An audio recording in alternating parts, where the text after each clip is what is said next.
It's been a few years now, when we first moved here, not long after Jennifer and I, McKenna, moved to Cedar Park. Jennifer's mom passed away suddenly, and her stepdad had already passed away, so her mom had been living by herself. And she lived there in Houston for, it was a couple decades. You know me, I'm terrible on time frames, but a long time. And like all of us, especially when you live somewhere for any length of time, you tend to collect a lot of stuff. And we're not very good at throwing stuff away. And so after being there several decades, she had accumulated a lot of things that were important to her. Her and her husband had traveled extensively. He traveled with his business, so they'd been a lot of places, collected a lot of things.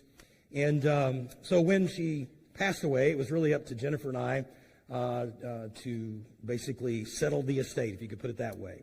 So part of that dealt with finding a home for all of these things, and so we gave some away. We divvied it up amongst the other kids and tried to sell some things, and we made a pretty good sized dent in it. But at the end of the day, it still was a drop in the bucket compared to everything that was left. And so it came to a place where it's like, well, we really have no other choice. We have to clear out the house so we can get it ready to sell. And so a friend of mine brought us a big roll-off dumpster. And we basically loaded, I think, 2 or 3 of those trailers full and took it all out to a field, and we burned it.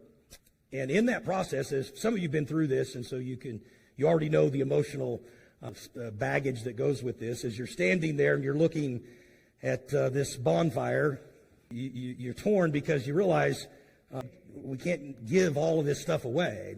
It's their treasure, but it's not anybody else's treasure, and so you hate to watch it go up in smoke because it was important to them, and so you're kind of torn emotionally.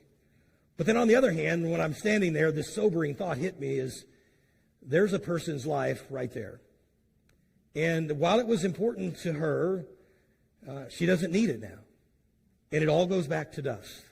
Now remember, the moral of the story is not this. It's not don't accumulate things, but we have to remember that at some point it all returns to the earth. In fact, it was from that moment my wife and I standing there talking, she determined right then and there that anytime she brings anything into the house as a collectible or whatever, something has to leave. Because she doesn't want our children to have to go through that emotional struggle of, man, this was important to mom and dad. We can't get rid of it. What do we have to do with this? Because at the end of the day, it's just stuff. And that's really what Moses is saying here. Is at some point, everything goes back to the ground.